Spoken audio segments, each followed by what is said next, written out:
ஒரு 15 நிமிஷம் வந்து மேடையில் வந்து என்ன பேசுறதுன்னு தெரியல. பல அரசியல் கட்சிகள் நீங்கள் எதிர்த்து களமாடுறீங்க. அவங்கவுங்களுக்கு எல்லாருக்கும் வந்து கவுண்டர் கொடுக்கணும்னு கூட அவசியம் கிடையாது. மக்களுக்கு நீங்கள் என்ன செய்ய போறீங்கன்ற அந்த திட்டம் கூட உங்கள்கிட்ட இல்லை. நீங்கள் 500 வாக்குறுதி கொடுத்தாங்க திமுக, அவங்க வந்து நிறைவேற்றவே இல்லைன்னு நீங்கள் சொல்றீங்க. நீங்கள் ஒரு 50 வாக்குறுதியை இப்போ கொடுங்க இந்த மக்களுக்கு. என்னடா இவன் வந்ததுலேருந்து கேள்வியா கேட்குறான், இவன் வந்தா என்ன செய்வான்னு கேட்குறீங்க அதானே? அதை செய்வோம் இதை செய்வோம் இந்த பொய்யான வாக்குறுதிகள்லாம் எப்பவுமே கொடுக்க மாட்டோம். எது நடைக்கு சாத்தியமோ எது உண்மையோ அதை மட்டும்தான் கொடுப்போம். உங்க வீடு அரண்மனை மாதிரி இருக்கணும்னு ஆசையா? டீக் 42 உங்க பட்ஜெட்டுக்கு ஏத்த ஒரே கடை. வந்து பாருங்க, பிடிச்சத வாங்குங்க.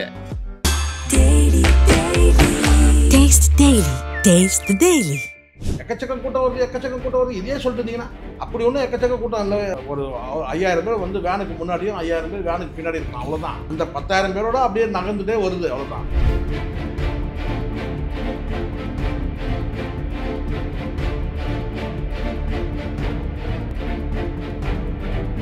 இப்போ இவரால காமனா நடந்து வர முடியாது.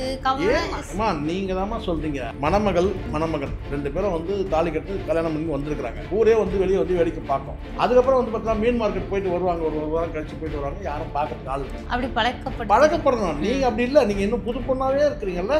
உங்களை சொல்ல விஜய் சொல்றேன், நீங்க புது பெண்ணாவே இருக்கிறீங்க.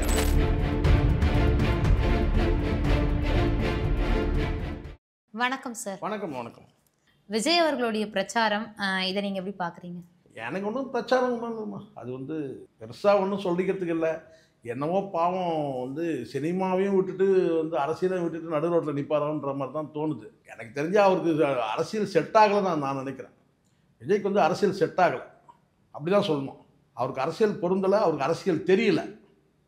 அதனால் என்னன்னா முழுக்க முழுக்க அவர் கூட இருக்கவங்கள நம்பும்போது அவங்க வந்து இவரை வந்து தவறாக வழி நடத்துகிறாங்கன்றது தான் என்னுடைய பார்வை. அவருக்கு தெரியல, முதல்ல ஒரு அரசியல்னா என்னன்றது அவருக்கு புரியலை. நான் இது வரைக்கும் நான் கூர்ந்து கவனிச்சது அதுதான். 2 ஆண்டு காலம் கட்சி, கிட்டத்தட்ட 1 வருஷத்துக்கு 1.5 வருஷம் இந்த கட்சியை வழி நடத்தக்கூடிய மனுஷன் வந்து ஒரு 15 நிமிஷம் வந்து மேடையில் வந்து என்ன பேசுறதுன்னு தெரியல. இங்கே பல அரசியல் கட்சிகள் நீங்கள் எதிர்த்து களமாடுறீங்க. அவங்கவுங்களுக்கு எல்லாருக்கும் வந்து கவுண்டர் கொடுக்கணும்னு கூட அவசியம் கிடையாது. நீங்கள் மக்களுக்கு நீங்கள் என்ன செய்ய போறீங்கன்ற அந்த திட்டம் கூட உங்கள்கிட்ட இல்லை. நீங்கள் 500 வாக்குறுதி கொடுத்தாங்க திமுக, அவங்க வந்து நிறைவேற்றவே இல்லைன்னு நீங்கள் சொல்கிறீங்க. நீங்கள் ஒரு 50 வாக்குறுதியை இப்போ கொடுங்க இந்த மக்களுக்கு. நான் இந்த 50 வாக்குறுதி நான் அந்த திருச்சி மக்களுக்கு கொடுக்குறேன், இதை நான் நிறைவேற்றி காட்டுறேன் ஆட்சிக்கு வந்தா அப்படின்னு சொல்லலையே. அப்போ தானே உங்களுக்கு போடணும்னு தோணும். இப்போ திமுக வேணாம், வந்து தாவேக்க தான் வேணும்னு சொன்னாங்கன்னா அவங்கள அவங்ககிட்ட நீங்கள் மாறுபட்டு உங்களை காட்டணும்ல. பாருங்க, இவங்க திமுககாரங்க இப்படி இருப்பாங்க, ஆனால் நாங்கள் பாருங்க எப்படி இருக்கணும்னு சொல்லி காட்டணும்ல. ஆனால் அவர் தான் சொல்லிட்டாரு, அடிப்படையாக இருக்கக்கூடிய கல்வி, மருத்துவம் இதெல்லாம் காமன்மா.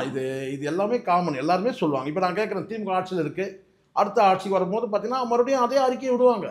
கல்வி, மருத்துவம், வந்து பொருளாதாரம், இதெல்லாம் வந்து ஏற்றமடை செய்வோம், நாங்கள் நாட்டை வந்து நல்ல வழியில் வழி நடத்தி இதெல்லாம் சொல்லுவாங்க. அது கிடையாது. திருச்சி மக்கள் போனீங்க, திருச்சி மக்களுக்கு உள்ள பிரச்சனை என்ன, எவ்வளோ விஷயம், ஒரு 20 விஷயம் எடுத்து போடுங்க, செய்யுங்க. அதை விட்டுட்டு நீங்கள் வந்து வந்து எனக்கு தெரிஞ்சு நான் சொல்கிறேம்மா, இது சொன்னால் ஏதோ இவங்களுக்கு எதிராக சொல்கிறதா நினைக்கிறாங்க. எனக்கு வந்து அப்படி நோக்கமும் கிடையாது. விஜய்க்கு எதிராக தான் பேசணும்னு கிடையாது. ஆனால் இருக்கிற விஷயத்த நான் ஓப்பனாக பேசுகிறேன். நீங்கள் வந்து 2 விஷயத்த பண்ணி ஆகணும். முதல் ஒரு விஷயம் கேட்டால், நீங்கள் இந்த பிரச்சாரம் போகிறீங்கன்னா எதுக்காக போகிறோன்றதை உங்களுக்கே தெரியணும். நம்ம இந்த பிரச்சாரத்தை எதுக்காக நம்ம எடுத்துருக்கிறோம்னா மக்கள் நன்மதிப்பை பெறுவதற்கு முதல். அப்போ நீங்கள் மக்களுடைய நன்மதிப்பை பெறணும்னா நீங்கள் என்ன செய்யணும், என்ன பேசணும், உங்கள் நடவடிக்கை எப்படி இருக்கும், அதை முதல்ல வகுத்துக்கணும். 2வது விஷயம் என்னன்னு கேட்டிங்கன்னா, தொண்டர்கள்கிட்ட, நம்மளை சந்திக்கிற தொண்டர்கள்கிட்ட நம்ம எப்படி நடந்துக்கணும், என்ன செய்யணும், இப்படி ஒதுங்குறதும் சார். ஆனா அப்படி ஒதுங்குறாரு அப்படின்னா அந்த இடத்துல வந்து எக்கச்சக்கமான கூட்டங்கள் இருக்காங்க சார். நான் கேட்கறது, எல்லாரும் கூட்டம் வரதாமா செய்யும். அதுக்கு நீங்களுடைய மாவட்ட நிர்வாகிகள் என்ன பண்றாங்க? மாவட்ட நிர்வாகிகள் தான் அதை கண்ட்ரோல் பண்ணணும். எக்கச்சக்கம் கூட்டம் வருது, இதே சொல்லிட்டு இருந்தீங்கன்னா அப்படி ஒன்றும் எக்கச்சக்க கூட்டம் இல்லை, இல்லாமலாம் ஒன்றும் கிடையாது. ஒரு 5000 பேர் வந்து வேனுக்கு முன்னாடியும் 5000 பேர் வேனுக்கு பின்னாடி இருக்கணும், அவ்வளோதான். அந்த 10,000 பேரோட அப்படியே நகர்ந்துட்டே வருது, அவ்வளோதான். அப்படியே வருது, அந்த கூட்டம் அப்படியே வருது. அவன் அங்கே நிற்கணும்ல. நீங்கள் அந்த இடத்துல இருந்து கடந்து போகிறீங்க, ஒரு கிலோமீட்டர் நடந்து போகிறீங்கன்னா அவன் அந்த 1 கிலோமீட்டர் அவன் நிற்கணும்ல. அடுத்த 1 கிலோமீட்டர் புது ஆள்லாம் இருக்கணும், அவனே தானே வரான் அவன் பின்னாடி. அது சரியில்லைல்ல. நான் பார்த்த வரைக்கும் நீங்கள் சொல்லுங்கள், எங்கே வந்து பார்த்தீங்கன்னா வந்து மக்கள் வந்து அப்படியே அலையாக திரண்டு வந்தாங்க கிடையாது.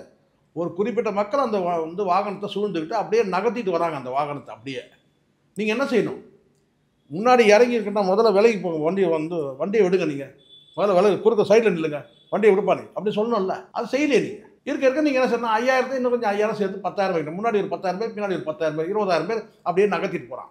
அது கிடையாது இல்லை. எம்ஜிஆர் அப்படி பண்ணலையே. எம்ஜிஆர் பண்ணதெல்லாம் வந்து பார்த்தா 2 பக்கம் வந்து சவுக்கு கொம்பளை வச்சு பட்டி அடிச்சுட்டு அதில் நிற்பாங்க மக்கள். நின்று கையாட்டுவாங்க. அவர் வந்து வேகனம் ஜீப்பில் வந்தோம்னா வேகமாக போகும். அவ்வளோதான். இது சரியில்லைம்மா. எனக்கு தெரிஞ்சது விஜய்க்கு வந்து அரசியல் வந்து தெளிவு இல்லை, அரசியல் அறிவு இல்லை, தெளிவு இல்லை. எப்படி இதை கொண்டு போன மக்களை வந்து பார்த்தீங்கன்னா இன்னும் வந்து அரசியல் படுத்தலை.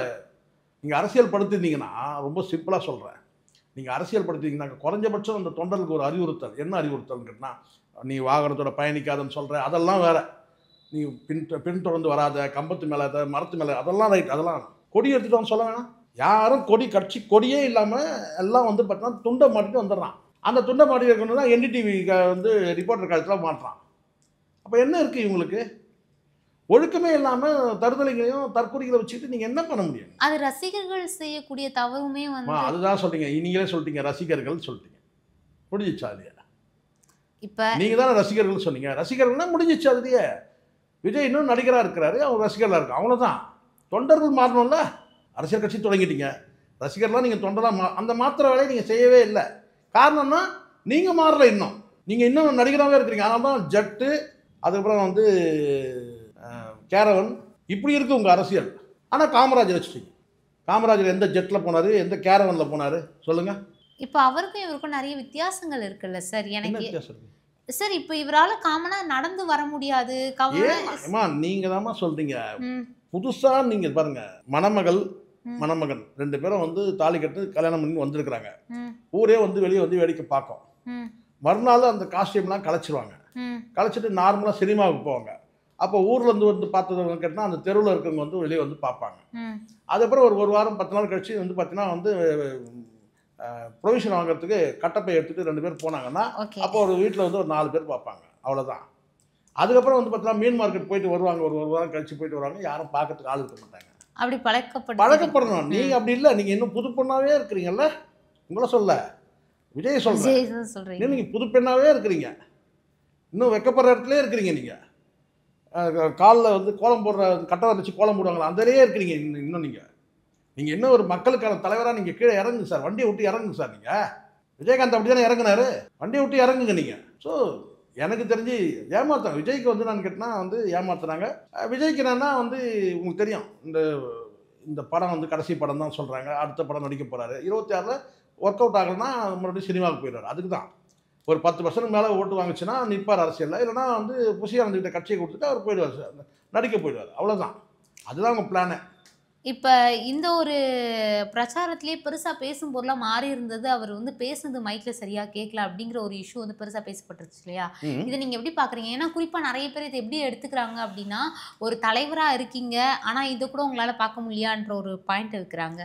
ஆனால் இல்லை நான் கேள்விப்பட்ட வரைக்கும் கேட்டேன்னா அங்கே நமக்கு ஒரு சவுண்ட் இருக்குது. அதாவது கேட்டால் பப்ளிக்னு ஒன்று இருக்குது, அங்கே லோக்கலில் இருக்கிறவங்க கேட்கறது ஒன்று இருக்குது, சேனல்களுக்கு கேட்கறதுன்னு ஒன்று இருக்குது. இப்போ நம்ம சேனல் வழியாக தான் நம்ம கேட்க முடியும். சரிங்களா? அந்த சேனல்களுக்கு போகக்கூடிய அந்த ஒயரில் வந்து ஏதோ ப்ராப்ளம் ஆச்சு. ஆனால் அங்கே லோக்கல் அங்கே இருந்தவங்களுக்கு எல்லாமே கேட்டிருக்கு. அந்த ஒயர் ஏதோ ப்ராப்ளம் அங்கே நடந்திருக்கு. அங்கே லோக்கலில் இருக்கிறவங்க எல்லாருக்குமே வந்து அவர் கேட்டிருக்கு. அது வந்து சேனலுக்கு நம்ம வரக்கூடிய அந்த சேனல் ஒயரில் வந்து ஏதோ ப்ராப்ளம் ஆகிருக்கு. அதுவும் கூட ஒரு ஆரம்பத்தில் ஒரு இடத்துல பிரச்சனை, அந்த மரக்கடைக்கு ஒரு இடத்துல ஒரு பிரச்சனை இருந்துச்சு. அதுக்கு பிறகு வந்து அரியலூர் போன இடத்துல இன்னும் அது ஃபுல்லாகவே கிளியர் ஆகிடுச்சு. அது அந்த ஒரு இடத்துல அதுதான். மற்றபடி அது வந்து டெக்னிக்கல் ப்ராப்ளம் தான். அது எல்லாருக்கும் நடக்கும். ஏன் மொத்தமே மைக்கே வேலை செய்யாமல் கூட போயிடும் சமயத்தில். இதுக்கு வந்து திமுக எந்த வகையிலும் காரணம் கிடையாது.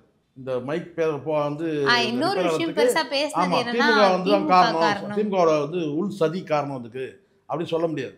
ஓகே, இவ்வளோ நேரம் ஒதுக்கி இத்தனை விஷயங்களை எங்க கூட ஷேர் பண்ணிக்கிட்டதுக்கு ரொம்ப நன்றி. நன்றிம்மா.